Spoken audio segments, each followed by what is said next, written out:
Bonsoir et bienvenue dans cette édition d'Estuaire. Le plus souvent, on déplore la fermeture de commerces de proximité, phénomène renforcé en zone rurale. Eh bien aujourd'hui, c'est le versant positif de l'histoire qui se déroule dans la commune de Saint-Viaud de plus de 2000 habitants.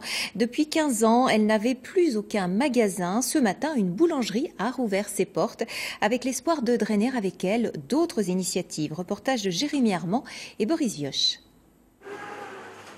L'odeur du bon pain en a attiré plus d'un de bon matin. La baguette Paris, c'est ensuite tournesol ou céréales. À Saint-Viaud, 2300 habitants, après 13 ans d'attente, l'ouverture de la boulangerie est un événement. J'ai pris des gâteaux et une baguette Paris. Contente ? Oui, très contente. Ce qu'on attendait depuis longtemps. Et puis alors je vais vous dire, tout ce qui est pâtisserie, tout ça, on craque. Hein. La preuve. Ça fait beaucoup moins de route pour aller chercher le pain le matin, on pourra venir à vélo, c'est super pratique. Ça fait un changement. J'ai déjà une commande d'un gâteau de 12 personnes à faire, donc je vais revenir. Je suis très contente. Le boulanger-pâtissier aussi est un homme heureux. 3 ans qu'il porte le projet, un investissement personnel. Du pain béni, espère-t-il. Pour nous, c'est une grande émotion, parce que ça fait 3 ans qu'on est sur ce projet. On tenait à cœur d'arriver à amener ce projet avec l'équipe municipale. Et puis ça y est, là, c'est l'aboutissement.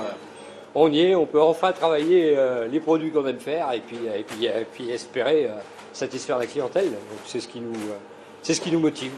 Une boulangerie à Saint-Viaud, mais aussi une esthéticienne et bientôt une supérette et un fleuriste. Alors qu'au début des années 2000, la commune avait perdu l'essentiel de ses commerces. Pour la mairie, ce renouveau ne doit rien au hasard. On est sur un secteur dynamique, je dirais, on n'est pas très loin de Saint-Nazaire avec les chantiers, avec l'aéronaval. Un pays de Ré qui a plein de petites PME, donc qui attire en termes d'emploi. On a aussi un prix du foncier qui est pas cher du tout. Pas cher et fait maison. Voilà la recette de la boulangerie Barbier pour faire de leur commerce un gagne-pain durable.